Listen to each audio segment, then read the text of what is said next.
Hello dear students, welcome back to Winsome digital learning platform of Winsome international school. मेरा नाम है दीपक तंवर। आज हम करने वाले हैं क्लास 10th का एसएसटी का एसएफ हमारा चल रहा था। चैप्टर फर्स्ट हमने बहुत ही शानदार तरीके से कंप्लीट कर लिया है और उस चैप्टर में हमने बहुत सारे ऐसे क्वेश्चंस देखे जो आपके एनसीईआरटी के थ्रू बोर्ड भी आपसे पूछता है। इट मींस और आज ही का हमारा चैप्टर नंबर 2 कौन सा है? Globalisation and industrialisation. आपको बस इसका सेकंड वर्ड याद रखना है, जिसका मतलब है इंडस्ट्री का डेवलपमेंट। और किस लेवल पर हुआ सर? ये ग्लोबल लेवल पर हुआ। मतलब कि ये वो समय था जब पूरे वर्ल्ड के अंदर इकोनॉमिकल डिस्टरबेंस आ चुका था, है ना। सिर्फ मैं एक कंट्री की बात नहीं कर रहा, सब जगह, है ना।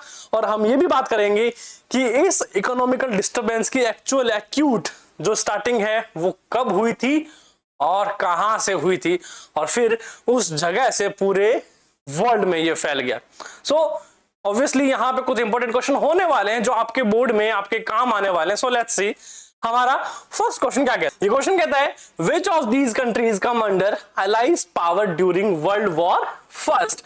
अब क्वेश्चन तो अच्छा है, अलाइज पावर भी पूछा है क्योंकि यहां पर दो मेन पावर ब्लॉक थे जो आपस में टकराए थे। अब उससे पहले एक जनरल सा सवाल मेरा ये कि क्या आपको पता है कि वर्ल्ड वॉर फर्स्ट हुआ कब था? बोलो बोलो बोलो बोलो। नहीं पता, कोई बात नहीं, अभी सुन लोगे, डेट याद रहेगी। सर एक तो है 28 जुलाई 1940, यहां से लेके 11 नवंबर 1980 तक फर्स्ट वर्ल्ड वॉर का पीरियड जो है माना जाता है। बस आपको तो ये दोनों ईयर है ना वो याद होने ही चाहिए। डेट भले ही भूलो चलेगा, ठीक है। जुलाई भी आप याद रख सकते हो, है ना। ये भी पूछ लेते हैं कभी कभी कि जुलाई की रेवोल्यूशन या फिर जुलाई का डिस्टर्बेंस क्या था, कब हुआ था, क्यों हुआ था। वो बहुत लंबी डिस्कशन है, आपने ऑब्वियसली चैप्टर में देखा होगा। शुरू कब हुआ था? 1914 में, एंड हुआ 1918 में। हमें पता लग गया टू मेन पावर ब्लॉक थे। अब उन मेन पावर ब्लॉक को आपको याद कैसे रखना है? सिंपल सा बेटर है। देखो एक पावर ब्लॉक क्या है? बीएफआर याद रखना है। दूसरा था गोट। सर ये क्या कर रहे हो आप? ऐसा तो कभी हमने देखा ही नहीं। देखो बी का मीन्स क्या हो जाएगा? ब्रिटेन, ठीक है। एफ का मीन्स फ्रांस और आर का मीन्स रशिया, ठीक है। चीजों को बहुत शॉर्ट तरीके से याद रखने की कोशिश करो जिससे लॉन्ग टाइम तक याद रहती है। मुझे भी यही होता है, ठीक है। अब जी का सर पता लग गया ना, जर्मनी। ओ का सर एक ही था उस समय तो, ऑटोमन एम्पायर, है ना। ऑटोमन टर्की कर लेना इसको आप, ठीक है।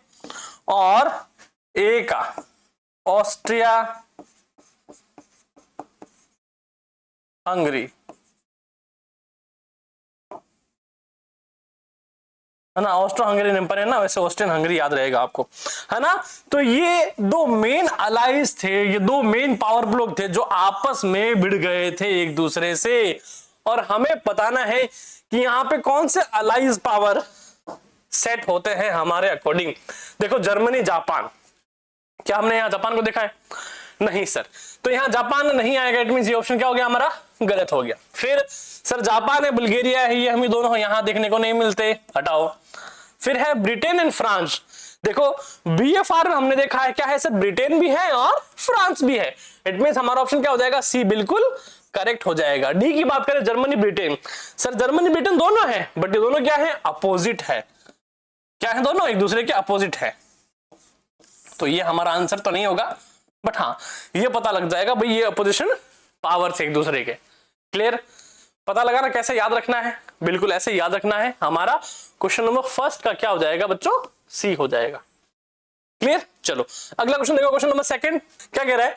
Read the given statements and select the correct option. हमें स्टेटमेंट रीड करना है और इसके रिगार्डिंग हमें ऑप्शन बताना है करेक्ट कौन सा होगा। Statement first, the great depression begin around 1929। Sir great depression start हुआ था 1929 में, बिल्कुल सही है, करेक्ट स्टेटमेंट है, मतलब ये बता रहा हूं आपको। यहां पे क्या करना है आपको, ये जो 29 है ना, 29 इसको एक बार और लिख लेना है ना, लिखा। और 29 कौन सा सर, अक्टूबर का, और वापस यही डेट 1929 क्या बन गया सर, एक ऐसी डेट बन गई है जो अगर हम एग्जाम में लिख देंगे ना तो एग्जामिनर देख के पागल हो जाएगा कि बच्चों को इतना याद है। ठीक है, अब 29 अक्टूबर को क्या हुआ था अमेरिका के अंदर, जो न्यूयॉर्क स्टॉक एक्सचेंज है ना, उसका पूरा पूरा मार्केट सडन ठप हो गया, बाहरी शेयर गिर गए थे। ठीक है, तो जब ऐसा हुआ तो उस दिन को कहा जाता है ब्लैक ट्यूसडे। क्या कहा जाता है, ब्लैक ट्यूसडे कहा जाता है उस दिन को। और वो दिन था ऐसी इकोनॉमिकल डाउनफॉल का जिसने अमेरिका के साथ साथ पूरे विश्व को ही अपने चपेट में ले लिया। अब चाहे वहां हम जॉब की बात करें, फूड की बात करें, स्टॉक की बात करें, है ना, मतलब कि किसी भी फील्ड की बात करें, एग्रीकल्चर की बात कर लो, सारा का सारा मामला ठप हो गया था और पूरे वर्ल्ड में आ गई थी भयंकर गरीबी, भयंकर इकोनॉमी का डाउनफॉल पूरा का पूरा, है ना, गरीबी की हालत जो है वो पैदा हो गई थी। तो बच्चों ये बिल्कुल सही है। Statement 2, during this period most part of the world experienced catastrophic declines in production, employment, incomes and trade। ये देखो ये वही बात कह रहा है, कैस्ट्रॉफिक डिक्लाइंस हो गया था प्रोडक्शन के अंदर और एम्प्लॉयमेंट पूरा डाउन हो गया था, इनकम एंड ट्रेड सभी क्या गिर गए, पूरी तरह से नीचे गिर गए थे, मतलब डाउनफॉल हो गया था सबका। अब यहां पर दोनों स्टेटमेंट सही है ना, ऐसे क्वेश्चन आते हैं ना सीबीएसई के अंदर, और दोनों स्टेटमेंट सही है। इसके बावजूद क्या है कि स्टेटमेंट 2 जो है ना वो स्टेटमेंट फर्स्ट का एक्चुअल रीजन कह सकते हैं हम, कारण कह सकते हैं, है ना, कि सर हाँ ये थोड़ी छोटा सा क्लू दिया था और इसने अच्छे से एक्सप्लेन किया है। तो हम बोलेंगे यहां पर कि statement both statement are true, है ना, याद रहेगा क्योंकि यहां पे दोनों स्टेटमेंट करेक्ट है। और सीबीएसई में इसी को थोड़ा एक्सटेंड करके ये भी पूछ लेते हैं कि स्टेटमेंट फर्स्ट है, स्टेटमेंट सेकंड है, जो फर्स्ट का रीजन है, जो सेकंड का रीजन है, तो हमें उस बात पे भी थोड़ा सा गौर कर लेना है। क्लियर, याद रहेगा। चलिए क्वेश्चन नंबर सेकंड का हमारा आंसर क्या हो जाएगा बच्चों, ए हो जाएगा। अगला करें क्वेश्चन नंबर थर्ड, ये कह रहा है what changes in technology brought in the meat trade in Europe. क्या हुआ था, टेक्नोलॉजी का मतलब कह रहा है ना कि क्या हुआ था ऐसा। आपको याद है कि है ना उस टाइम तक जो रेफ्रिजरेटर है वो आ चुके थे, स्टॉक रेफ्रिजरेटर या फिर इंडस्ट्रियल रेफ्रिजरेटर, जिसमें क्या होता था कोई भी सामान को, सबको पता है कि अगर उसको फ्रीजन है ना फ्रोजन कर दिया जाए किसी भी सामान को तो उसकी लाइफ साइकिल जो है वो बढ़ जाती है ना, किसी भी प्रोडक्ट की ऑलमोस्ट जो बहुत जल्दी खराब होता है वो ठंड से या फिर फ्रोजन करने के बाद वो जल्दी खराब नहीं होता। बस यही टेक्नोलॉजी क्या लगाई जा रही है जानवरों पे। देखो हुआ क्या कि हमें यहां पर AANE हो गया। सर ये क्या है, क्या कर रहे हो सर आप, देखो अमेरिका, ऑस्ट्रेलिया एंड न्यूजीलैंड, है ना, यहां पर जानवरों को काफी ज्यादा मात्रा में मारा गया। क्यों, क्योंकि इससे कुछ टाइम पहले हमें पता है कि जब इन जानवरों को एक्सपोर्ट किया जाता था, चाहे वो जिंदा जानवर हो, क्योंकि देखो मारकर करेंगे तो रेफ्रिजरेटर थे नहीं, खराब हो जाता था, फिर लोग बीमार पड़ते, मर जाते। जिंदा जानवरों को करते तो कुछ बीमार होके वहां पहुंचते, फिर कुछ मर जाते, फिर उनकी क्वालिटी को डाउन हो जाती है, मतलब कि कुल फायदा नहीं हो रहा था। जैसे ही रेफ्रिजरेटर आया, अमेरिका ने, ऑस्ट्रेलिया ने, न्यूजीलैंड ने जानवरों को मारना शुरू कर दिया, और ये सारे के सारे एक्सपोर्ट कहां हो रहे हैं, यूरोप के अंदर। ठीक है, मार रहे हैं, फ्रिज में डाल रहे हैं और एक्सपोर्ट कर रहे हैं यूरोप के अंदर। इससे क्या हुआ सर, इससे जो इनका क्या बोलते हैं उसको, लाने ले जाने का खर्चा जो है ना वो कम हो गया, रिड्यूस हो गया, ठीक है। और फूड जो था उसको लॉन्ग टाइम तक सेफ रखा जा सका, और इस मीट की कीमतें जो है वो भी क्या हो गई थी, मार्केट में कम हो गई थी। अब क्या हो रहा था, गरीब लोग भी उस मीट को खरीद कर खा सकते थे। फॉरेन कंट्रीज हमें पता है कि बाहर ये सब चलता है, तो यही चल रहा था, सस्ते और सटीक दामों में लोगों को खाने को मीट मिल रहा था, जो कि उनके पोषण के लिए अच्छा था, है ना। और ये टेक्नोलॉजी जो है काफी ज्यादा हिट एंड पॉपुलर हुई। उसके बाद आपको पता है पूरे वर्ल्ड के अंदर रेफ्रिजरेटर, आज तो इसकी क्या वैल्यू है, कह रहे now more animals could be sent to Europe from Australia and America. नहीं, ज्यादा एनिमल नहीं, एनिमल का मीट, है ना, मतलब कि उनका मीट यानी उनको मार कर बेचा जाने लगा। हाँ, शिपिंग चार्जेस, है ना, अभी देखो मेरे को याद आया ना, shipping of frozen meat to Europe made it affordable to for the poor. जी हाँ, यही हुआ था कि जब बहुत ज्यादा संख्या में मीट को शिप किया जा रहा है, शिपिंग किया जा रहा है, क्यों, देखो सर, पहला क्या है, पहला रेफ्रिजरेटर है, दूसरा जानवरों को मार के तो लंबे समय तक खराब नहीं होते और वो चल जाता। इससे क्या हुआ, मीट की कीमतें घटने लगी, है ना, क्योंकि सबको मिल रहा है, बचाव भी है, स्टॉक क्लियरेंस का कोई ऑप्शन है नहीं उनके पास, बचाए रखो, बेचे रखो, तो सब तरह ना बैलेंस होना शुरू हो गया था। तो इसका मेन एक्चुअल, इसका आंसर हम क्या करेंगे, बी टिक करेंगे भैया, क्या कि sir shipping of frozen meat in Europe made affordable for the poor, है ना, गरीबों के लिए भी ये सही हो गया था, मस्त खा पी रहे थे। क्लियर, तो हमारा थर्ड का क्या हो जाएगा, बी हो जाएगा। Reduced risk of loss and as the animal could be breed in Europe. नहीं, ब्रीड नहीं किया जाता था यूरोप के अंदर, बल्कि अमेरिका, ऑस्ट्रेलिया और न्यूजीलैंड से मारकर एक्सपोर्ट किया जाता, है ना, उसके मीट को किया जाता था, पहले ऐसा नहीं था, ठीक है। तो यहां पे थर्ड का हमें बी पता लग गया ना कैसे आंसर सही होगा। चलो क्वेश्चन नंबर 4 देखो क्या कह रहा है, what problems were faced by the cotton viewers in colonial India.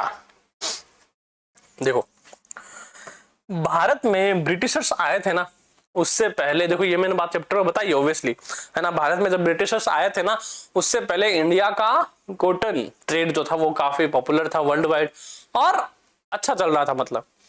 पर जब से इंडिया में ब्रिटिशर्स एंटर हुए ना, कॉलोनियल रूल आया ना, उसके बाद से अपोजिट हो गया है। मतलब कि जो ब्रिटिश सर्स का इंडिया में आने से पहले जो ट्रेड था यूरोप के अंदर, वो लगभग 20% था इंडिया का, लोएस्ट में बात कर रहा हूं, है ना। और जब इंडिया में ये आ गए, इन्होंने खुद टेक ओवर ले लिया, और फिर क्या हुआ कि सर 100% तो हो गया किसका, 100% मींस 80% तो हो गया किसका, ब्रिटिशर्स का, 20% रह गया इंडियन का, है ना। तो क्या हुआ, ऐसे चेंज हो गया, है ना, ओवरटेक कर लिया ना उन्होंने। सो कह रहा है option export market had collapsed. क्या हुआ था भाई, जैसे ही कॉलोनियल रूल आया इंडिया के अंदर, एक्सपोर्ट मार्केट पूरा का पूरा कोलैप्स हो गया था इंडिया का। क्यों, क्योंकि अब अंग्रेज जो थे, ब्रिटिशर्स जो थे, वो इनसे सस्ती कीमतों पर खरीद कर आगे अच्छी क्वालिटी का कपड़ा बनाकर बेचते थे, और इससे इंडिया का पूरा बिजनेस कोलैप्स होना ही था, हो गया। B, they did not have good quality cotton. कैसे बचेगा, कैसे बचेगा अब कि सारा का सारा टेक ओवर किसने कर लिया है, ब्रिटिशर्स ने कर लिया है, तो इनके पास इनका मार्केट एक्सपोर्ट वाला खत्म हो गया था, अब इनके पास कपड़ा भी नहीं बचा है। And C imported goods were cheap, और यहां पे जो कपड़ा इंपोर्ट किया जाता था इंडिया के अंदर, ब्रिटिशर्स जो लाते थे वो बहुत सस्ता था, है ना। तो मतलब सिर्फ ले नहीं रहे, सस्ते में ले रहे हैं, सस्ते में भी दे रहे हैं, और जो सस्ता लिया ना उसको हाई वैल्यूज में इंटरनेशनल मार्केट में बेच रहे हैं, है ना। और जो चीप है ना वो डिजाइन वाला है। मेन बात क्या है यहाँ पे मशीनरी, क्योंकि इंडियन वेवर्स सारा काम हाथ से होता था, मेहनत मजदूरी लगती थी तो कॉस्ट महंगी पड़ती थी, और इनके पास मशीनें लगी हुई है, एक दिन में 50-500 टी शर्ट तैयार होती है, तो इनकी कॉस्ट मतलब बहुत सस्ती पड़ती थी इनको, और वो सस्ते में बेचते थे ना, उनको फिर भी मुनाफा हो रहा है। है ना। तो ये इस तरह कोलैप्स कर गया। And important goods were cheap, ये हमने देखा। तो इट मींस यहाँ पे सभी जो आंसर है ना वो क्लियर होंगे। कॉटन वीवर्स को ये सारी प्रॉब्लम फेस करनी पड़ी थी ब्रिटिश इंडिया के अंदर। क्लियर। सो यहाँ पे क्वेश्चन नंबर 4 का क्या हो जाएगा बच्चों, डी हो जाएगा। अगला देखो क्वेश्चन नंबर 5 क्या बोल रहा है, कह रहा है during the 19th century which were the most dynamic industries in Britain. Britain के अंदर कौन सी इंडस्ट्री जो थी मेन ग्रो करी थी या डायनेमिक थी। देखो पहला हम ये देखते हैं कि कॉलोनियल रूल के बाद इनका जो कॉटन बिजनेस था वो काफी बढ़ रहा था, है ना, क्योंकि अच्छी क्वालिटी का कॉटन दे रहे थे, लेकिन आखिर इंडिया से रहे। दूसरा हमने देखा होगा कि इंडस्ट्रियलाइजेशन के दौरान सबसे ज्यादा जो ग्रो करा है वो मेटल इंडस्ट्री ने करा है। किसने करा है, मेटल इंडस्ट्री ने। मतलब कि इतना करा है 1840 के बाद, 1840 के बाद मेटल इंडस्ट्री लगातार ग्रो कर रही थी, कंटिन्यू ग्रो कर रही थी। और 1873 आते आते मेटल का एक्सपोर्ट, मतलब कि जो निर्यात हो रहा था, एक्सपोर्ट हो रहा था, वो कॉटन से डबल हो गया था। किससे, कॉटन से डबल हो गया था, किसका, मेटल्स का। ये वो समय था कि जब विदेश, विश्व, ग्लोबल जो है उसके लेवल पर मेटलिक इंडस्ट्रियलाइजेशन बढ़ गया था, मशीनें आ गई थी, है ना, हथियार, वेपन्स, तो बारूद, ये सब बनना शुरू हो गया था, क्योंकि टेक्नोलॉजी बढ़ेगी ना। तो इसी तरह क्या हुआ कि 1873 का आते आते मेटल्स का जो एक्सपोर्ट था वो डबल हो गया कॉटन के एक्सपोर्ट से। अब यहां पर हमारे पास ऑप्शन है sir, cotton and metals, metal and sugar, sugar and cotton and D none of this. देखो यहाँ पे शुगर जो है वो एक ऐसा है कि यहाँ इंडिया से एक्सपोर्ट हो सकता था या फिर जहां से बना वहीं से एक्सपोर्ट हो सकता है। क्यों, क्योंकि सर शुगर बनता है शुगर केन से, है ना, और इनकी मिल्स जो है हम सिर्फ वहीं स्टेबलाइज करते हैं जहां पर इसका प्रोडक्शन होता है, यानी कि जहां शुगर केन का एग्रीकल्चर किया जाता है। क्यों, अगर थोड़ा भी डिस्टेंस में हुआ तो इसकी क्वालिटी गिर जाएगी और उतना शुगर नहीं निकल पाएगा जितना एक्चुअल फ्रेश शुगर केन से निकल सकता है। मतलब कुल मिला के मैं आपको बात ये समझाना चाह रहा हूं कि जब आप 10th की ज्योग्राफी में भी पढ़ेंगे ना, तो आप ये देखेंगे कि जितने भी शुगर मिल हैं वो सब वहीं पर स्टेबलाइज है जहां पे शुगर केन की फार्मिंग की जाती है। क्लियर।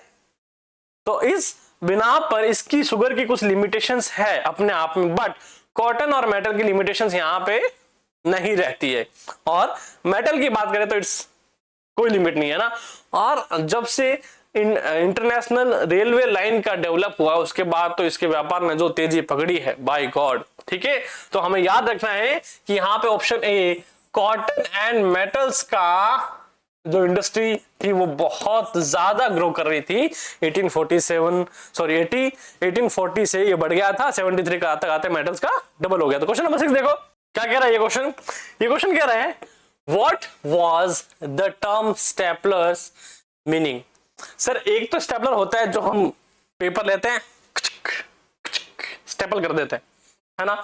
एक ये वर्ड जो है वो एक्चुअली उन लोगों के लिए यूज किया जाता था जो क्या करते थे, जैसे कोई शीप से ऊन निकाला है, अब उस ऊन को निकालने के बाद उनकी होती थी शॉर्टिंग, छांटना। अब यहां पे एक आदमी जो था वो अपनी स्किल का यूज करता था। वो क्या करता था, वो उस जो वूल है, ऊन है, उसकी लेंथ, उसकी क्वालिटी और उसकी जो प्रोसेस है उसको ध्यान में रखकर ये डिसाइड करता कि इस ऊन से क्या बनाया जाए तो इट विल बी गुड, है ना, कि ये अच्छी क्वालिटी का प्रोडक्ट आगे बनकर निकले। और स्टेपलर्स बेसिकली उन ऑनर के पास होते थे जो ये ऊन खरीदते थे, जिससे वो कपड़ा प्रोसेस करते थे, जिससे वो जिनको बनाना है ना। तो स्टेपलर उन व्यक्तियों के लिए था। और इंडस्ट्रियलाइजेशन के टाइम में ये लोग जो बहुत ही ज्यादा इंपॉर्टेंट थे। क्यों, इनको पता होता था, देखकर इनका एक्सपीरियंस ये था कि किस ऊन से कितना अच्छा या कितना बेहतरीन कपड़ा जो है वो बनाया जा सकता है। ये उन्हीं रेशो को अलग अलग करने का काम करते थे, लेंथ, ब्यूटिफिकेशन और इनकी क्वालिटी के बेस पर।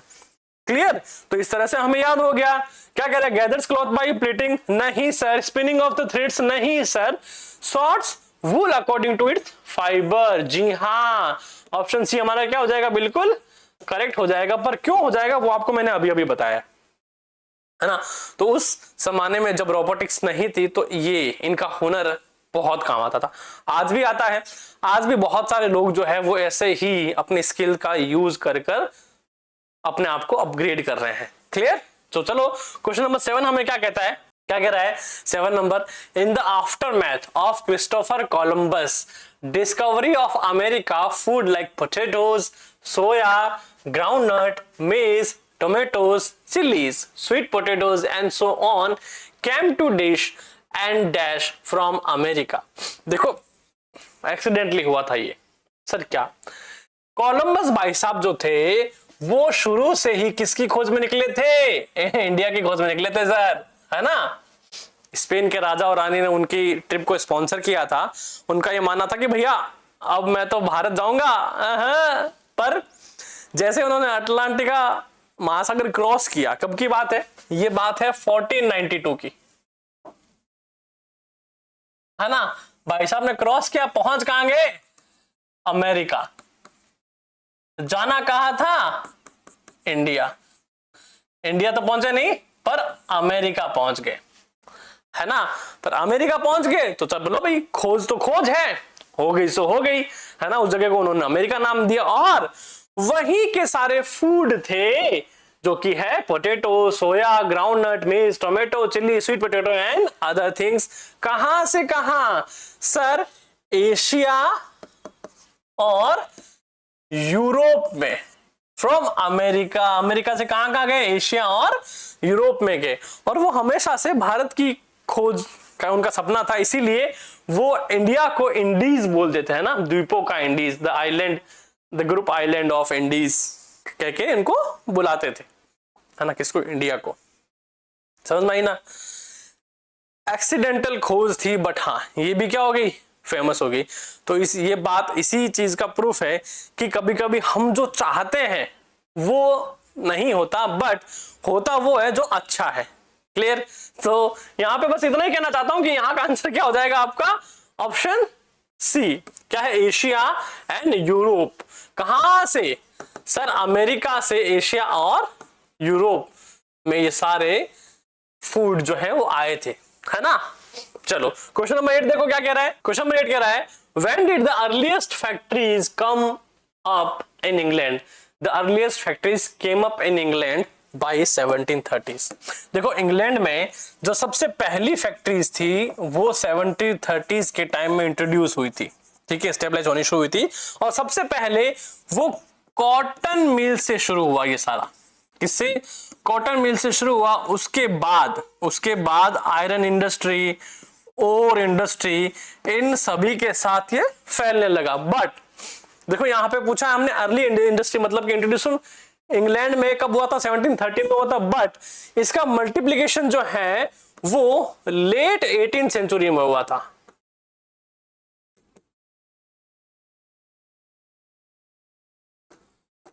कब हुआ था?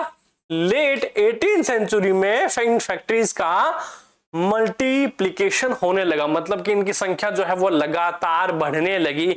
तो यहां पे दो क्वेश्चन आपको पूछ सकते हैं कि फैक्ट्रियों की संख्या कब बढ़ने लगी और इंडस्ट्री यानी कि इंग्लैंड के अंदर ये फैक्ट्री सबसे पहले इंट्रोड्यूस कब हुई थी। इंट्रोड्यूस कब पूछे तो 1730s बोलना है हमें, पर अगर मल्टीप्लिकेशन की बात आए तो हमें बोलना है लेट 18 सेंचुरी में ये शुरू हुआ था। और अगर पूछ ले कि पहली फैक्ट्रियां कौन सी स्टेबलाइज हुई थी, हमें बताना है सर कॉटन थी और फिर आयरन इंडस्ट्री और अदर और इंडस्ट्री भी क्या हो गई? फैलने लगी। क्लियर? तो यहां पे हमारा आंसर 8 का क्या हो जाएगा? ए हो जाएगा। अगला देखो क्वेश्चन नंबर 9 क्या कह रहा है? What were the cause that led to the decline of weaving industry in India? हमने पीछे भी इसके बारे में थोड़ा सा जिक्र किया था।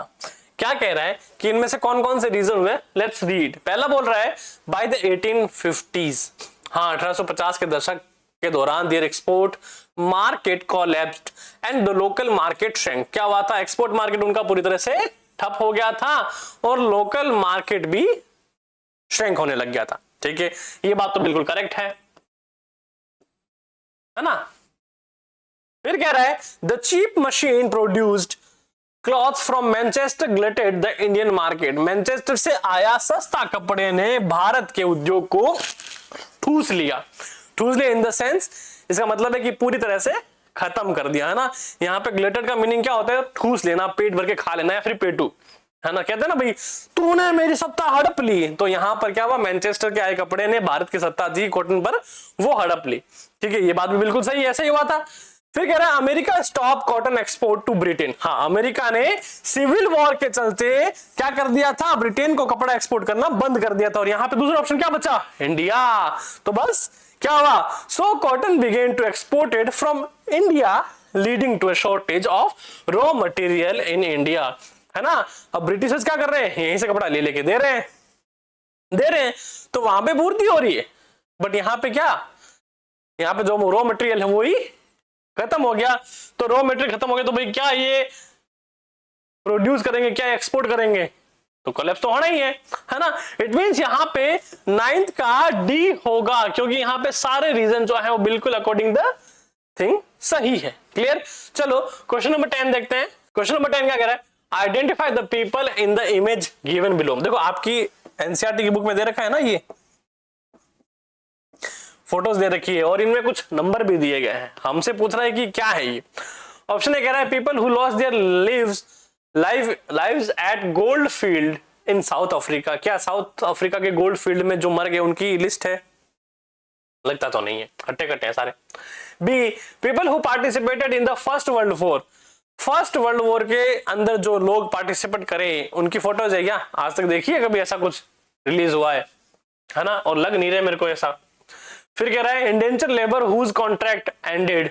जी हाँ, इंडेंचर लेबर्स फॉर आइडेंटिफिकेशन। देखो यहाँ पे ऑप्शन सी और डी है ना, वो लग रहे हैं हमें, बट कॉन्ट्रैक्ट एंडेड ये कब पढ़ा हमने? ऐसा था क्या? देखो इंडेंचर लेबर का मतलब क्या होता है? इज इक्वल टू गिरमिटिया मजदूर या फिर बंधुआ मजदूर। सर ये क्या है? ये एक तरह का कॉन्ट्रैक्ट होता था जो बड़े बगान मालिक या फिर बड़े इंडस्ट्रीज इस तरह से लोग जो हायर करते थे, है ना। वो एक कोई कॉन्ट्रैक्टर को भेज दे, वो कॉन्ट्रैक्टर इनको या तो किडनैप करके लाता या इनसे इनको पहला फैसला कर तुम्हें सैलरी देंगे, तुम्हारा कर चुका देंगे, ये वो। और इस मामले में ये सारे के सारे हट्टे कट्टे आदमी होते, है ना, तगड़े तगड़े मुस्टंडे होते कि भैया जो भारी काम कर सके, और इनको तुच्छ सा वेतन दिया जाता जिसके बदले इनसे भारी और बहुत ज्यादा काम करवाया जाता। बट इनका ये था कि इनको अपना देश छोड़कर कहीं दूसरे देश, 7 समुंदर पार जाना होता, वहां पे उस व्यक्ति के अंडर में काम करना होता था, तनख्वाह इतुसी काम ढेर सारा। तो इसी के तहत इनको अब गिरमिटिया मजदूर कहा जाने लगा, इंडेंचर लेबर कहा जाने लगा, और बंधुआ मजदूरी जिसमें तनख्वाह कोई फिक्स नहीं है और अवधि कोई फिक्स नहीं होती। कहते थे कॉन्ट्रैक्टर 3 साल 5 साल, बट उसके बाद भी इनको वहीं रखा जाता था। और ये जो फोटोज आप देख रहे हो ये इन्हीं इंडेंचर लेबर का आइडेंटिफिकेशन मार्क है कि भैया हमें पता रहे कि हम कितने लोग खरीद के लाए हैं, कितनों से काम निकलवाना, कितना कितना क्या है। ठीक है, ये सारा रिकॉर्ड रखते थे कॉन्ट्रैक्टर, और उन्हीं लिस्ट की एक फोटो है ये जो हमें मिली है। क्लियर? तो हम यहाँ क्या बोलेंगे? Sir indenture labours for identification, है ना, इनकी आइडेंटिटी के लिए इनकी फोटोज ये खींची गई थी। क्लियर? चलो अगला क्वेश्चन देखो, question number 11। The global transfer of disease in the pre-modern world helped in the colonization of Americas. In particular, it proved a deadly killer. It killed and decimated whole communities, paving the way conquest. Which of these disease? हमें disease के बारे में पूछा गया है और बताया गया है कि ये वो डिजीज थी जिसने अमेरिका के कॉलोनाइजेशन में हेल्प करी। अब किसकी हेल्प करी थी? यूरोप की हेल्प करी थी। ठीक है, तो मतलब कि अमेरिका को काबू करने के लिए ना तो कोई सैनिक ना ही कोई जंग हथियार था, एक ऐसी बीमारी जिसके लिए नेटिव अमेरिकन जो थे उनकी इम्यूनिटी इनफ नहीं थी। और ये कोई ऐसी भयानक बीमारी नहीं थी, बल्कि यूरोपियंस के लिए ये वो एक नॉर्मल बीमारी थी जो बचपन में होती थी, जिसको हम हिंदी में चेचक कहते हैं। It means small pox. But America के लिए डेडली क्यों हुई? क्योंकि इम्यूनिटी इतनी अच्छी नहीं थी उनकी। तो ऐसे में जब ये बीमारी फैली तो अमेरिका ने पूरे वर्ल्ड से अपने आप को कट ऑफ कर लिया। क्या कर लिया? कट ऑफ कर लिया।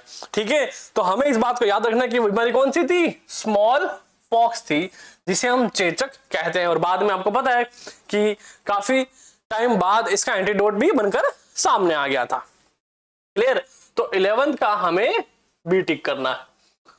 और ये कॉन्सेप्ट जो है आपकी बुक का ही है, बाहर से नहीं है। अगला देखो क्वेश्चन नंबर 12 क्या कह रहा है, the process by which fibres are disentangled and clean for subsequent processing is known as. देखो इससे थोड़ी देर पहले हमने क्या पढ़ा था सर, एक वर्ड आया था हमारे पास स्टेपलर, है ना, जिसका मतलब क्या था, सिंपल लैंग्वेज में उसका मतलब था शॉर्टिंग करना। किसकी सर, वुलन थ्रेड्स की, वुलन फाइबर्स की शॉर्टिंग करना, जिससे फिर आगे प्रोसेस किया जा सके। और यहीं पर एक दूसरा प्रोसेस और है जिसके तहत उनको क्लीन किया जाता है और प्रिपेयर किया जाता है। किसके लिए, स्पिनिंग के लिए। किसके लिए बच्चों, स्पिनिंग के लिए प्रिपेयर किया जाता है, उसे हम कार्डिंग कहते हैं। क्या कहते हैं, कार्डिंग कहते हैं। 12th का क्या हो जाएगा, सी हो जाएगा। क्लियर। एक वर्ड फुलर और सिपोय हो रहा है। सिपोय का मतलब क्या होता है, सोल्जर होता है, सैनिक। और फुलर का मतलब यानी कपड़े को साफ करने वाला, एक औजार टाइप का होता है ना। और इंडस्ट्री के अंदर, है ना, हैवी मेटल इंडस्ट्री के अंदर एक ऐसा इक्विपमेंट होता है ना, टूल होता है जो गर्म लोहे को आकार देता है, शेप देता है, उसको फुलर बोलते हैं। क्वेश्चन नंबर 13 देखो, सिल्क रूट्स काफी फेमस है आपके हिस्ट्री के अंदर। were known to have existed since before the dash and thrived almost till the। हमें यहाँ पे दो चीजें पूछी गई है कि सिल्क रूट जो है वो किसके टाइम से पहले से भी था, या फिर दूसरा कि सिल्क रूट जो है वो कब जाकर लगभग खत्म हो गया। अब सिल्क रूट आपको पता है कि सर एक मेन रूट था जो बिजनेस और पर्पस के लिए यूज होता था, तो उसका एंड, उसका डिस्टर्ब कब होगा, जब लोग जो है वो नया सी रूट खोज लेंगे। हम उसके बारे में बात करेंगे। पहले देखो यहां पर यह बताया गया है कि सिंस बिफोर द, यहां पे 4 ऑप्शन है, common era, Christian era, common era, Christian era. ठीक है, 14th century, 15th century, 16th century और 17th सेंचुरी। हमें यहां पे ये याद रखना है कि एग्जिस्ट कब था सर, क्रिश्चियन एरा से पहले से भी एग्जिस्ट करता था, है ना। और चाइना के वेस्ट में, चीन के वेस्ट से ये लगा आ रहा है, मतलब कि उस जमाने का है जब हान डायनेस्टी थी। कौन सी, हान डायनेस्टी के टाइम का है ये। इसको लगभग 130 BC के अराउंड हम टाइमलाइन में देखते हैं। ठीक है, जब हान डायनेस्टी थी, इट मींस क्रिश्चियन एरा से भी पहले का बोला है। And thrived almost till that, कब तक, 15th सेंचुरी तक। अब यहां पर कैसे खत्म हुआ, देखो इसको डिस्टर्ब करने में सबसे ज्यादा जो ध्यान दिया है वो ऑटोमन एम्पायर ने दिया है। ठीक है, ऑटोमन एम्पायर के कारण इस सिल्क रूट को डिस्टर्ब किया गया था। बाद में जो पोर्तुगल्स थे और स्पेन के लोग थे, इन्होंने क्या करा, इन्होंने नए सी रूट जो है वो ढूंढ लिए थे, तब जाके इसकी इंपोर्टेंस थोड़ी क्या हो गई, कम हो गई। क्लियर। तो हमें ये याद रखना है, यहाँ पे 13 का आपके पास आ जाएगा बी, जिसमें क्रिश्चियन एरा से पहले भी और 15th सेंचुरी तक आते आते क्या कर दिया गया, इसका थ्राइव कर दिया गया था। क्लियर। अगला देखो क्वेश्चन नंबर 14 क्या कह रहा है, in which state the British Indian government build a network of irrigation canals known as canal colonies. अब देखो जैसे ही कैनल कॉलोनीज आए, इसका मतलब क्या होता है, ब्रिटिशर्स ने क्या करा था, एक कम एग्रीकल्चर, कम कल्टीवेटेड जमीन को, है ना, सेमी कल्टीवेटेड लैंड को मोर कल्टीवेटेड लैंड में चेंज करना शुरू कर दिया था, जिससे क्या हो, जिससे वो अपनी मनचाही फसल, इट मींस कॉटन वगैरह जो है उसकी प्रोड्यूसिंग को बढ़ा सके। क्या करा था सर, सेमी कल्टीवेटेड लैंड को कल्टीवेटेड लैंड में ट्रांसफेशन या फिर ट्रांसफर करने का जो तरीका था, उसके तहत उन्होंने एक टर्म स्टेबलाइज की थी, वो है कैनल कॉलोनीज। इसके तहत क्या हुआ, झेलम है, चेनाब है, उन नदियों से इस तरफ पानी लाया गया। सर ये कौन सी जगह है, अगर आप पर्टिकुलर इसके बारे में पढ़ोगे तो आपके पास आएगा वेस्ट पंजाब का जो एरिया था, है ना, वेस्ट पंजाब का एरिया था। बट हमारे पास यहाँ ऑप्शन क्या है, पंजाब है, राजस्थान है, उत्तर प्रदेश और बंगाल है। क्या टिक करेंगे, पंजाब टिक करेंगे। और कैनल कॉलोनीज का मतलब ही किससे आएगा, पंजाब से, वेस्ट पंजाब से आएगा, जहां पे ब्रिटिश इंडिया के लोगों ने, यानी ब्रिटिश इंडिया ने कैनल सिस्टम स्टेबलाइज करा था। क्लियर। ओके, सो यहाँ पे क्वेश्चन नंबर 14 का क्या आ जाएगा, ए आ जाएगा। सर कैसे, क्योंकि ये सारे इंपॉर्टेंट नोट्स, जो इंपॉर्टेंट पॉइंट जो है वो आपकी एनसीईआरटी बुक में दे रखे हैं। क्लियर। अगला देखो क्वेश्चन नंबर 15 क्या कह रहा है, who said that small pox signal goes blessing for colonists dash the native dash were near all dead of pox, so as the Lord had cleared our title to what we possess. अब ये line जो है वो किसने लिखी थी, हमें ये बताना है ना। जो बोलते हैं कि स्मॉल पॉक्स जो है ना, ये कुदरत का क्या है, कहर है। कहर किस लिए, मतलब कि कुदरत का एक आशीर्वाद है जो हमारे पूरे टाइटल को साफ कर देगा, है ना। मतलब सबको अच्छा कर देगा, ये कर देगा, वो कर देगा, फलाना ढिमका। ठीक है, अब ये कहा किसने, मेन बात ये आती है। दूसरा ये आता है कि कब, कहा, क्या ऐसी जरूरत आन पड़ी कि कहा होगा, है ना। यूं तो नहीं कि बात चलते थे बोला और भाई क्या हाल है, ऐसे थोड़ी बोला होगा, या फिर पब्लिक स्पीच में। तो देखो, जब ऐसी बात आती है कि जब कोई व्यक्ति है गॉड के ब्लेसिंग की बात करता है किसके साथ, स्मॉल पॉक्स के साथ, तो वो कहा था जॉन विंथ्रोप ने, पहली बात, है ना। दूसरा, ये फर्स्ट गवर्नर थे ऑफ मैसेच्यूसेट्स, है ना। मैसेच्यूसेट्स के हम बारे में बात करेंगे। यहाँ पे इंडस्ट्री स्टेबलाइज हुई थी कॉटन मिल की, है ना। कॉटन क्लॉथ बनाने की जो इंडस्ट्री है स्टेबलाइज हुई थी, और यहीं से कपड़े आते थे, कहां, भारत में आते थे। उसके बारे में हम बाद में बात करेंगे। पहले देखो जॉन विंथ्रोप, ये भाई जो था, इसने ना 1634 में क्या करा, लेटर लिखा था, लेटर टू अ फ्रेंड, है ना। अब ये फ्रेंड कहां था, ये फ्रेंड था इंग्लैंड के अंदर, है ना। उसको लेटर लिख के बोलता है, यार पता है क्या हुआ, ये तो कुदरत का आशीर्वाद है ना, जो ये सब हो रहा है ना, सारे टाइटल को सफाया कर देगा कुदरत। पहली बात, कब किया गया था, 1634 में। याद रहेगा, याद रहेगा, हमें अभी इतना याद करना है कि जो जॉन विंथ्रोप ने लिखा था, अपने फ्रेंड को लेटर लिखा था, उस लेटर में इस बात का जिक्र किया था। और लेटर कहां गया था, इंग्लैंड के अंदर। लिखा कब था, 1634 में। और ये व्यक्ति कहां का गवर्नर है, वो मैसेच्यूसेट्स का गवर्नर है। अब मैं बात बताता हूं कि मैसेच्यूसेट्स की हम बात क्यों करते हैं, क्यों, क्योंकि यहां से कपड़े बनकर भारत में आते थे, ठीक है। और उनपे लिखा हुआ होता था मेड इन मैसेच्यूसेट्स, ठीक है। पहला तो ये हो गया, लोगो, लोगो हो गया ना, ब्रांडिंग हो गई कपड़े की, जिससे लोगों को लगे यार क्या मस्त जगह से बन के आए हैं, कपड़ों का लेवल एक और है। दूसरा, ये कपड़े इंडियंस के लिए बनाए गए थे, इनको बेचने के लिए। पता है इन्होंने क्या करा, इन्होंने लेबल यूज करे। सोचो किसके लेबल होंगे, अगर आपने पढ़ा है तो, है ना। कार्तिकेय, लक्ष्मी, है ना, और सरस्वती, इनके फोटो लेबल इन्होंने यूज किए थे, ताकि इंडियन को ये क्या लगे, फॉर्मली लगे, हाँ भैया ये तो जाना पहचाना सा है ना। और दूसरा, मैनचेस्टर का टैग, कि यार वहां से बन के आए और अपने लिए बन के आए हैं, तो वो खरीदते थे। बेसिकली क्या था, ये एक सेल स्ट्रेटेजी थी इनकी, ताकि ये अपनी सेल को बढ़ा सके इंडिया के अंदर। क्लियर, चलो हमें यहां देखा, क्वेश्चन नंबर 15 का ए हो जाएगा, ठीक है। फिर देखो, क्रिस्टोफर कोलंबस, अमेरिका का खोजी। मार्को पोलो, इसके बारे में याद रखना कि ये पहला व्यक्ति था जिसने 13वीं सेंचुरी में सिल्क रूट से एशिया का क्या यात्रा करी थी, मतलब कि टूर किया था एशिया का, ठीक है। कहां से, सिल्क रूट से। कब, 13वीं सेंचुरी में, याद रहेगा।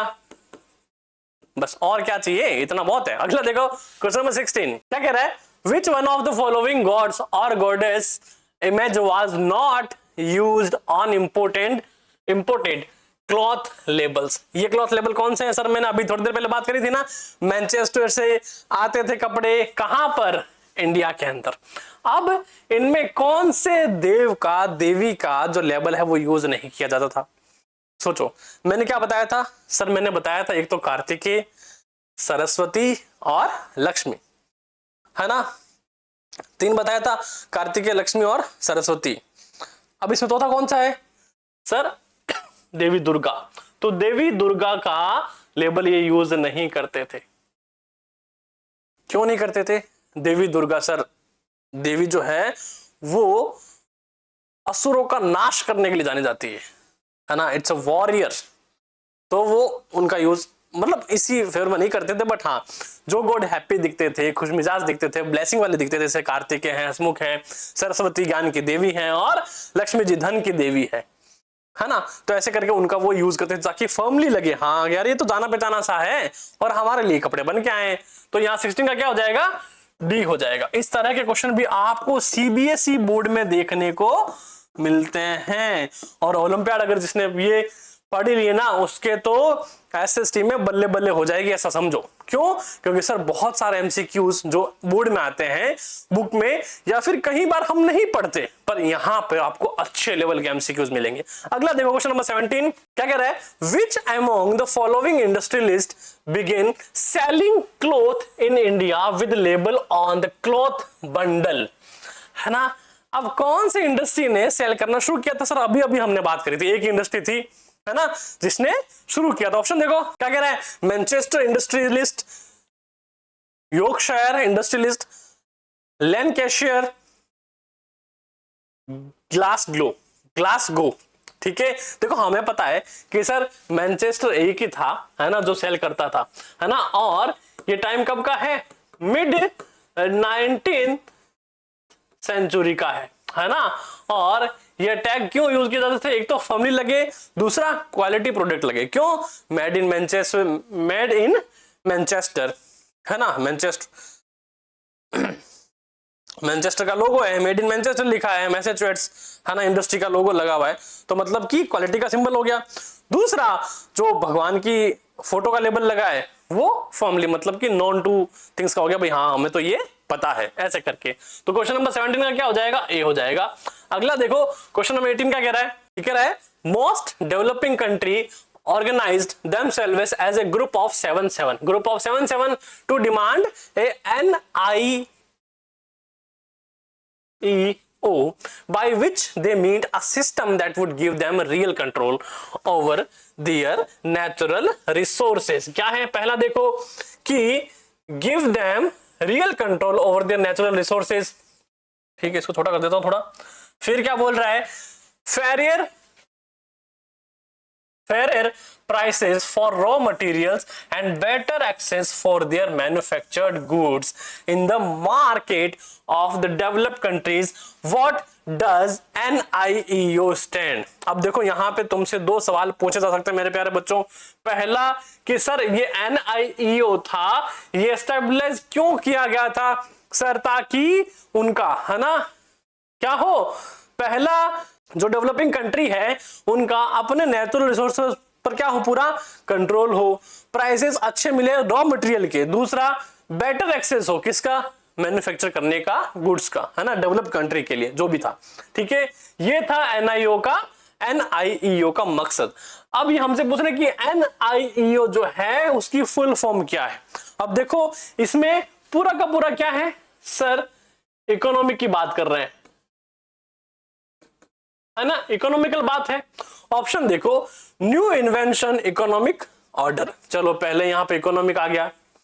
फिर दूसरा क्या है, न्यू इंटरनेशनल इकोनॉमिक ऑर्डर, यहां पर भी इकोनॉमिक आ गया, यहां पर भी national invention economic environment organisation. चलो देखो एनवायरमेंट ऑर्गेनाइजेशन तो है नहीं है ना, क्योंकि खुद के भले की बात करें, लोगों के भले की नहीं, ना ही एनवायरमेंट के भले की बात, तो मैं इस ऑप्शन को कंसिडर नहीं कर रहा। फिर है नेशनल इन्वेंशन इन्वायरमेंटल ऑर्गेनाइजेशन, तो ये भी नहीं होगा, क्यों, इन्वायरमेंट की नहीं सोच रही है। दूसरा हमारे पास अब दो ऑप्शन बचते हैं, न्यू इन्वेंशन इकोनॉमिक ऑर्डर या फिर न्यू इंटरनेशनल इकोनॉमिक ऑर्डर। अब यहां पे देखो बात क्या कर रहे हैं सर, डेवलपिंग कंट्री बात करिए ओवर डेवलप्ड कंट्री, तो यहां पे इन्वेंशन तो नहीं कर रही है, बट हाँ बात कर रहे हैं इंटरनेशनल की। तो देखो यहां पे इन्वेंशन को हटाओ और आपकी करेक्ट फॉर्म क्या हो जाएगी sir, new international economic order, यानी न्यू इंटरनेशनल इकोनॉमिक ऑर्डर। ठीक है, अगर कभी ये डेफिनेशन ना आए, इस तरह से ना आए, तो आपके पास ये ऑप्शन होते हैं एलिमिनेट करने वाले। ठीक है, तो क्वेश्चन नंबर 18 का हमारा क्या हो जाएगा बच्चों, पी करेक्ट आंसर हो जाएगा। चलो अगला देखो question number 19। Question number 19, in 17th century many expeditions set off in search of El Dorado, the fabled city of dash। देखो आज मैं ना आपको एक बहुत तगड़ी चीज बताने वाला हूं जो आपको आज तक किसी ने भी नहीं बताई होगी, है ना, खासकर 10th में तो आपको कोई नहीं बताएगा।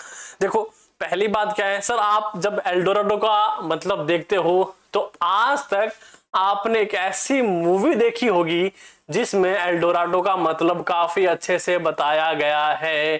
क्या कहते हैं सर, है ना sir, the city of gold, है ना, कि भैया जो रॉकी है मूवी के अंदर वो क्या लेके मानेगा, वो एल्डोराडो लेके मानेगा, है ना, द सिटी ऑफ गोल्ड। अब बात करते हैं कि क्या ये सच में सच है या फिर सब बस ऐसे ही अफवाह है। देखो हुआ क्या था, पहली बात सुनो कि ये इसे एक स्पेनिश वर्ड है। एल्डोराडो क्या है सर, एक स्पेनिश वर्ड है, ठीक है। इसका मतलब क्या होता है, द गोल्डन वन।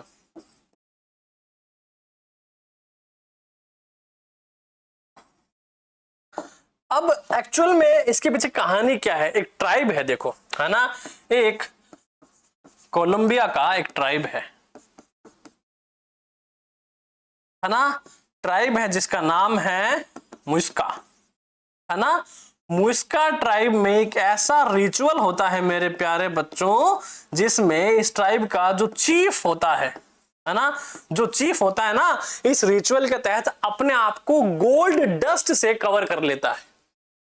मैं फिर से बोल रहा हूं कि कोलंबिया के अंदर एक ट्राइब है मुस्का ट्राइब, जिसके चीफ का एक रिचुअल होता है कि वो क्या करेगा, वो एक समय में गोल्ड डस्ट से अपने आप को कवर कर लेता है, ठीक है। और ये गोल्ड डस्ट से कवर करने वाली बात जब दूसरे लोगों को पता लगती है, अदर ट्राइब्स को या फिर अदर लोगों को जो बाहर से आए हैं, फॉरेनर्स हैं, तो वो बात एक कान से दूसरे कान, दूसरे कान से तीसरे कान, तीसरे कान से 10वें कान, जब वो बात ऐसे फैलती है तो उनको लगता है कि ये किसका सिंबल है, ये Eldorado, it means the golden city का सिंबल है। मतलब कि कोई ऐसी जगह है कि जहां पर इतना सारा सोना है जिसकी कोई हद नहीं है। समझ रहे मेरी बात, क्यों, क्योंकि बेशक सिर्फ इसलिए क्योंकि ये चीफ जो था अपने आप को गोल्ड डस्ट से कवर कर लेता था। तो ऐसे करके उस समय में क्या शुरू हुआ था सर, साउथ अफ्रीका के अंदर, साउथ अफ्रीका के अंदर जो डीप फॉरेस्ट है, वहां पर लोगों द्वारा इस एल्डोराडो को खोजना शुरू किया गया और ये अफवाह आगे से आगे फैलती ही रही और एक सिंबल बन गई किसका, कि ऐसी कोई जगह है जहां पर गोल्ड की सिटी है। और फिर कुछ महानुभाव, मतलब कि एक्चुअल में जो नॉलेजफुल थे, उन्होंने इस टर्म को रिलेट किससे किया, माइनिंग से किया, गोल्ड माइनिंग से किया। तो ऐसे करके ये बात फिर स्टेबलाइज हो जाती है। बट वास्तव में ऐसा नहीं है कि कोई ऐसी सिटी है जहां पर सीधा सोना रखा हुआ है और ले लेंगे। बट ऐसा जरूर हुआ है कि बहुत सारे फॉरेनर्स जो थे वो एल्डोराडो की खोज में निकले, पर उनको कभी कुछ मिला कभी कुछ मिला, और फिर हम देखते हैं कि कई लोगों ने कई नए नए प्लेसेस जो हैं वो खोज निकाले थे। क्लियर। तो आई होप आज इस वाले वीडियो में आपको एल्डोराडो का पूरा सच पता लगा होगा। क्यों हम कभी इसके बारे में बात नहीं करते, क्यों पूछते नहीं है कभी कोई, बट आज के बाद अगर आपने किसी को बताया तो आपको ये बात पक्का याद रहेगी, है ना। ठीक है, मैंने इसके वर्ड की भी बात करी और एक्चुअल रिचुअल जो था इसकी भी बात करी है, ठीक है। और साथ में केजीएफ मूवी में आपने देखा ही है। तो इसका आंसर क्या हो जाएगा sir, the city of gold, यानी 19 का बी हो जाएगा। चलो अगला देखो क्वेश्चन नंबर 20। क्वेश्चन नंबर 20 देखो, who believe that India would develop through westernisation and industrialisation and for that he invested in shipping, ship building, mining किसकी थी सर, कोयले की थी। बैंकिंग इन्वेस्ट करा, ठीक है। प्लांटेशन किसकी थी सर, टी की थी। एंड इंश्योरेंस, ठीक है। एक ऐसा व्यक्ति जिसने सभी में इंश्योरेंस इन्वेस्ट किया, मतलब कि, और जो ये मानता था कि वेस्टर्नाइजेशन के तहत ही इंडिया का विकास, है ना, डेवलप होना तय है। और इन्होंने बिजनेस जो था वो किसके साथ किया, चीन के साथ किया, है ना, चाइना के साथ इन्होंने बिजनेस किया था। दूसरा, इससे पहले वो ऑलरेडी 1830 से 1834 में 6 जॉइंट स्टॉक कंपनी जो थे वो स्टेबलाइज कर चुके थे, है ना। कौन थे वो, है ना, बंगाल। क्या वो जैन टाटा, भाई भोसले, जमशेद जी, जीजी भाई, या फिर द्वारकानाथ टैगोर? आपको नाम याद रखना है बच्चों, द्वारकानाथ टैगोर, जिसका आपकी बुक में जिक्र दिया गया है, बताया गया है। इनका मानना था कि इंडिया का जो विकास है वो वेस्टर्नाइजेशन के तहत ही संभव है, मतलब कि हमें इनके साथ बिजनेस करना होगा और अपने आप को ग्रो करना होगा। क्लियर? तो यहाँ पे क्वेश्चन नंबर 20 का डी हो गया। फिर चलते हैं अगले क्वेश्चन नंबर 21 के, अचीवर्स सेक्शन हॉट्स। बच्चों ये क्वेश्चन जो है वो बहुत ज्यादा इंपॉर्टेंट है, इनको अच्छे से रिवाइज कर लेना। और यही क्वेश्चन जो है, इसी तगड़े लेवल के क्वेश्चन जो है आपके सीबीएसई बोर्ड, आरबीएसई बोर्ड और अलग अलग बोर्ड में पूछे जाते हैं। और अगर आपने, देखो मेरी ये गारंटी है, अगर आपने 10th क्लास के एसएसटी के पूरे ओलंपियाड के क्वेश्चन सॉल्व कर लिए तो आपके बोर्ड में अच्छे मार्क्स लाने से आपको कोई भी नहीं रोक सकता, है ना। इतने अच्छे लेवल के इसके अंदर क्वेश्चंस दिए गए हैं, लिटरली कह रहा हूं मैं, है ना। बात को लिख लो चाहे। क्या कह रहा है 21, chronologically arrange the given events, select the correct option. और सबसे ज्यादा क्वेश्चन जो है अचीवर हॉट्स में पूछे जाते हैं, ओलंपियाड के अंदर भी और बोर्ड के अंदर भी। अब ये हमें कुछ इवेंट दिए गए हैं, इन्हें हमें क्रोनोलॉजिकली यानी डेट वाइज जो है वो अरेंज करना है। कर देंगे? बड़ी बात है? नहीं सर। पहला क्या बोल रहे हैं, इंडियन लेबर सिस्टम वाज एबोलिश्ड, यानी बंधुआ कानून जिसको कह दो, या फिर एक अच्छा वर्ड है इसके लिए गिरमिटिया मजदूर। हमने पढ़ा था ना, एक फोटो दी गई थी गिरमिटिया मजदूर का रिकॉर्ड रखने के लिए, आइडेंटिटी के लिए, है ना। यही कानून यानी इसी व्यवस्था को कब खत्म किया गया था उसके बारे में हमें बताना है। तो इसमें हमें याद रखना एक डेट जो है 1921। क्या है बच्चों? 1921 वो समय था जब इंडियन लेबर सिस्टम वाज एबोलिश्ड। अब ये सारे इवेंट जो है वो अलग अलग ईयर में हुए, तो आपके लिए बहुत इजी होगा इनको क्रोनोलॉजिकली अरेंज करना। फिर क्या है, रिंडरपेस्ट। सर रिंडरपेस्ट क्या है? जिस तरह अमेरिकन के लिए स्मॉल पॉक्स की बीमारी एक बड़ी डिजीज बन गई थी ना, कोविड के तरह, बिल्कुल उसी तरह रिंडरपेस्ट जो है वो अफ्रीका के लोगों के लिए है। तो ये जानवर की बीमारी है ना, कैटल प्लेग इसको बोलते हैं, जानवर की बीमारी है, पर इसने इकोनॉमी और वहां के लोग दोनों को तहस नहस कर दिया, जानवरों से इंसानों में फैलने लग गई। ठीक है, अब ये हुई कब थी? याद रखना, रिंडरपेस्ट, कैटल प्लेग, और इसमें से काफी क्वेश्चन जो है कई बार आते हैं, had a terrifying impact on livelihoods of the African people and the local economy, यानी पूरी की पूरी इकोनॉमी को क्या कर दिया था? लगभग तहस नहस कर दिया था। सर अब ये रिंडरपेस्ट हुआ कब था? याद रखना 1890, 1890s की ये बीमारी है। ठीक है, याद रहेगा, बिल्कुल याद रहेगा। फिर देखो पोटैटो फेमाइन इन आयरलैंड, याद है चैप्टर नंबर 3 या 4 में आपको एक फोटो दी गई है जिसमें एक महिला आयरिश फीमेल जो है वो जमीन से आलू निकालते हुए दिखाई गई है, और नीचे लिखा भी गया है due duration of potato famine the female Irish female taking out potatoes from the land, है ना। हुआ क्या था बताता हूं मैं आपको इन शॉर्ट थिंग। आयरलैंड में 1949 के दशक में आलू की फसल में फंगस लग गई थी। क्या लग गई थी बच्चों? फंगस लग गई थी, जिससे पूरी की पूरी आलू की फसल खराब हो गई। और आपको पता है फंगस कितनी हार्मफुल है, वो बहुत इमीडिएटली खराब कर देती है चीजों को। अब वो खाने लायक बचे नहीं, तो इससे वहां अब मेन पोटैटो क्या है, आयरिश लोगों का मेन फूड था, उसी पे फंगस लग गई, वही खराब हो गया। तो आधी से ज्यादा आबादी जो है वो इससे या तो खत्म हो गई या फिर छोड़ के चली गई आयरलैंड को, और बची हुए जो लोग थे वो वहीं पर जैसे तैसे गुजारा कर रहे थे। और उसी में से एक फोटो जो है वो आपको दिखाई गई है किताब के अंदर, जिसमें एक महिला जो है वो आलू निकाल रही है जमीन से। सर अब ये हुआ कब था? अभी अभी मैंने बताया, है ना। कब की बात है? 1849 की बात है। कब की? 1849 की। याद रहेगा, याद करना ही पड़ेगा बच्चों। फिर आता है फर्स्ट वर्ल्ड वॉर। किसको याद नहीं है?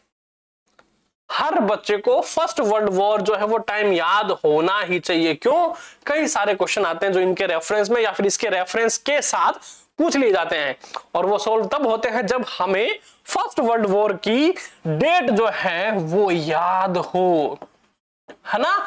चाहे आप चैप्टर 2 की बात कर लो, चैप्टर 3 की बात कर लो, चैप्टर 4 की बात कर लो, तीनों में रेफरेंस के क्वेश्चन आते हैं, और तीनों में ही फर्स्ट वर्ल्ड वॉर के साथ ही कई क्वेश्चन ऐसे आते हैं। अब क्या होगा कि सर अगर इनमें से कोई एक दो आपको याद नहीं हुआ तो आप क्या कर सकते हो, आप इसे एलिमिनेशन मेथड से भी सॉल्व कर सकते हो।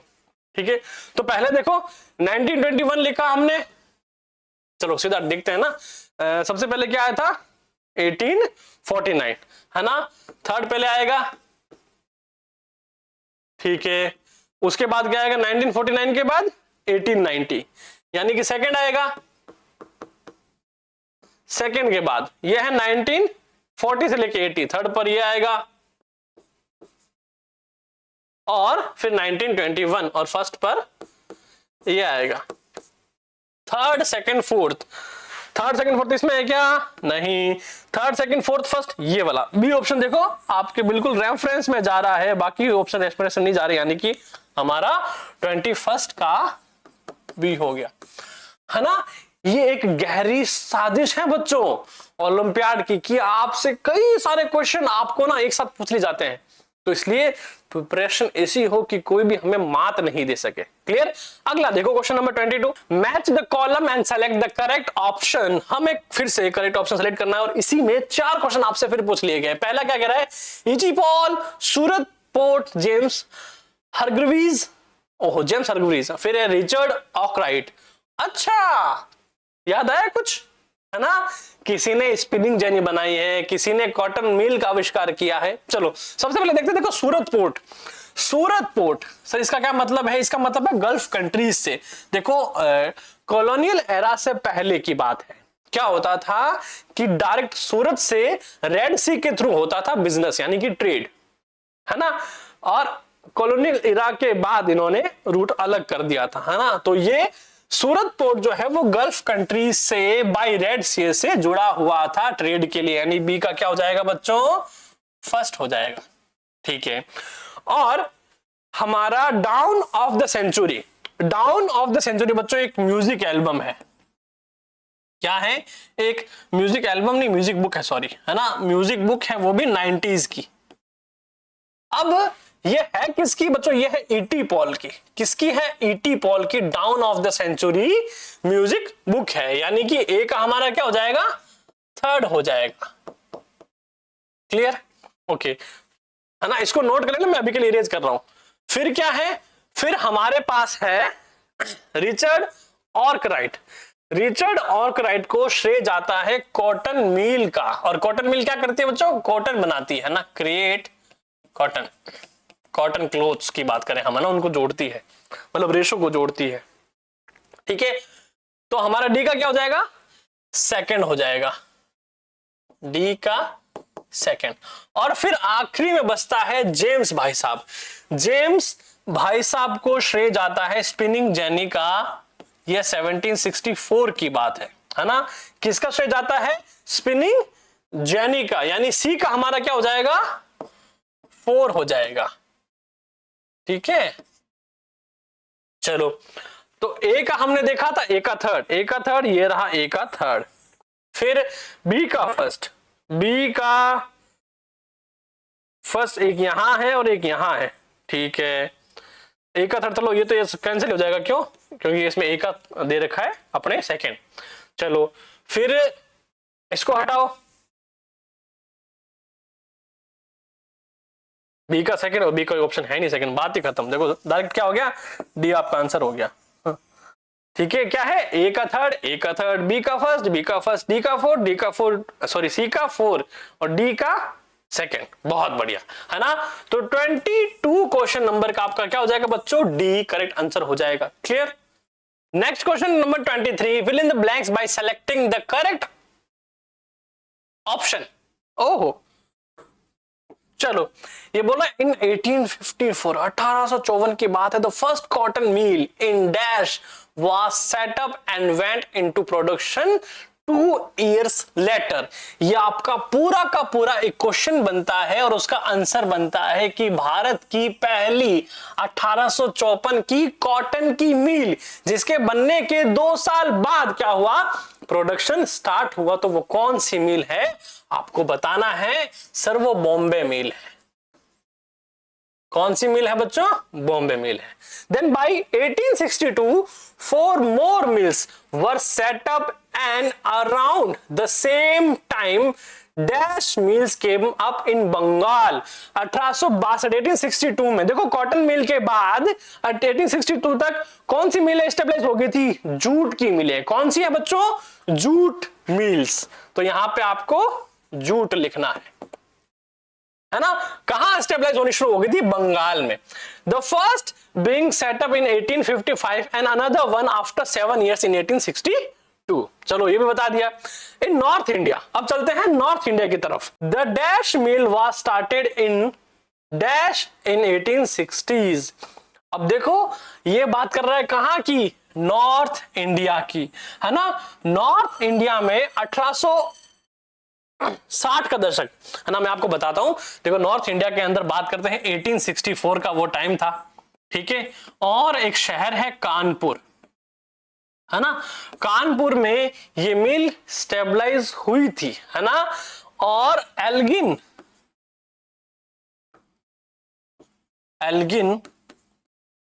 का 8th जो अर्ल था जिसका नाम था ब्रूस, है ना, तो उनके नाम पर इसको रखा गया। ये है एल्गिन मिल, ठीक है। स्टार्टेड इंडिया द एल्गिन मिल इसका नाम है, जिसकी स्थापना है वो ब्रिटिश इंडिया ने, यानी ब्रिटिश सरकार ने करी थी।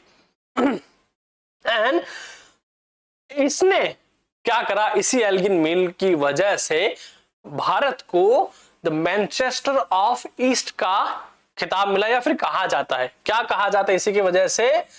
मैनचेस्टर ऑफ द ईस्ट कहा जाता है, ठीक है। Was started in 1864। अच्छा, स्टार्टेड इन कहां शुरू हुई थी? कानपुर में। मैंने तो डेट बता दी, ठीक है। कानपुर में शुरू हुई थी 1860 के टाइम, तो आपको डेट याद रखनी है। 1864 एक्चुअल टाइम था जब इस मिल की स्थापना की गई थी। तो देखो पहला क्या है? बॉम्बे। चलो एक एलिमिनेट हो गया और डी भी एलिमिनेट हो गया। फिर बचा बी और सी। पहला है बॉम्बे, ठीक है, करेक्ट है। फिर है जूट, आना चाहिए था, यहाँ कॉटन आया। चलो बी क्या हो गया? एलिमिनेट हो गया। हमारा बचा C, Bombay jute Elgin Kanpur. Bombay jute Elgin Kanpur. 23 का क्या हो जाएगा बच्चों? सी आपका आंसर हो जाएगा। क्लियर? आई होप ये चीज आपको समझ में आई होगी। देखो क्वेश्चन नंबर 24 क्या कह रहा है? ये कह रहा है study the given image and select the incorrect statement about it. अच्छा, अब आपको ना कैसे पता करना है कि सर अगर हम ये आंसर भूल चुके हैं तो आपके साथ, आपके जस्ट अभी ये क्वेश्चन आपने करा है, बताऊंगा कौन सा। लेट्स सी, पहले पढ़ते हैं। It accelerated process of spinning and could spin several threads at a same time। क्या करती है? स्पिन करती है ना। इस वर्ड को मार्क कर लेना। Because of it many families lost their livelihood. बहुत सारे लोगों ने अपना कारोबार खो दिया।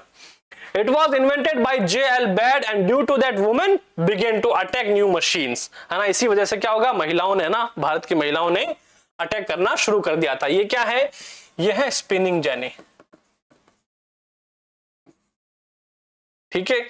अब हमने थोड़ी देर पहले एक क्वेश्चन पढ़ा था कि सर स्पिनिंग जेनी का इन्वेंशन किसने किया था? जेम्स हरग्रीव्स ने किया था, है ना। किसने किया था बच्चों? जेम्स हरग्रीव्स ने किया था।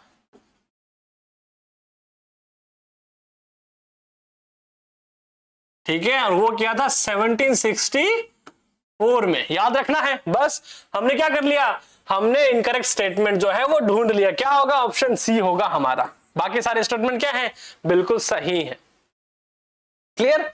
कैसे पता लगा सर? क्योंकि हमने अभी अभी थोड़ी देर पहले जब 4-5 क्वेश्चन एक साथ किए थे तब उसमें आया था और हमें याद रह गया, है ना। अगला देखो, आज का लास्ट क्वेश्चन, क्वेश्चन नंबर 25। क्या कह रहा है? ये कह रहा है statement first, an industrial society which is based on mass production cannot sustain without mass consumption and for that there is a need for high and stable income। हाँ, जो mass production करता है वो consumption भी उतनी ही करेगा, ठीक है। A country's economy link with the outside world, the goal of full employment can only be achieved if government has power to control flow of goods, capital and labor। बहुत बढ़िया। देखो पहली बात तो ये सही है कि इतना सब मेंटेन करने के लिए हमारे पास स्टेबल और एक अच्छी इनकम होनी चाहिए, ठीक है। ये स्टेटमेंट क्या हो गया बच्चों, करेक्ट हो गया, है ना। क्यों? क्योंकि इसमें कोई ऐसा अलग से फैक्ट नहीं दिया गया जो हमें पढ़ना पड़े।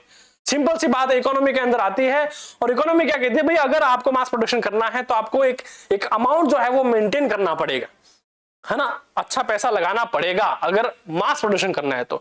दूसरा, अगर कोई कंट्री चाहती है कि उनकी इकोनॉमी वो अच्छी हो, और पहली बात क्या है, किसी भी कंट्री की इकोनॉमी जो है आउटसाइड वर्ल्ड से लिंक रहती है। क्यों? फॉरेन करेंसी जितनी आएगी ना उतना इकोनॉमी जो है कंट्री का डेवलप होता है, सबको पता है ना, बहुत नॉर्मल सी बात है। और साथ ही साथ कब कंट्री अच्छी होगी, जब उनका कंट्रोल रहेगा उनके गुड्स के फ्लो पर, है ना, फ्लो ऑफ गुड्स, कितना आ रहा है, कितना जा रहा है, कितना हमें देना है, कितना हमें रखना है ना, एक्सपोर्ट इंपोर्ट सब पे ध्यान देगी तो वो कंट्री अच्छा करेगी। इट मींस स्टेटमेंट हमारी एक भी सही है और दो भी सही है। सो ऑप्शन नंबर क्या हो जाएगा, both statement first and second are true. क्योंकि कैसा, ये क्वेश्चन हमारे पिछले चैप्टर में भी आया था, इसमें भी है, और आगे आने वाले चैप्टर्स में भी आएगा, तो आपको याद होना ही चाहिए। क्लियर? और ओलंपियाड की सबसे अच्छी बात क्या है कि आपका पूरा कंबाइन जो सिलेबस है एसएसटी का वो एक ही बुक में और बड़े जबरदस्त तरीके के साथ पूछा गया है। क्लियर? तो आई होप बच्चों ये आज का सेशन जो है आपके लिए बहुत ज्यादा इंपॉर्टेंट रहा होगा। क्यों है रहा, क्या होगा, है ना। और इन्हीं में से मैं गारंटी लेता हूं कि एसएसटी के ओलंपियाड में से कई क्वेश्चन आपको बोर्ड में देखने को मिलेंगे। आप चाहे तो एग्जाम के बाद चेक कर लेना। ठीक है, तो आज के लिए बस इतना ही, फिर मिलेंगे अगले चैप्टर के साथ, तब तक के लिए जय हिंद।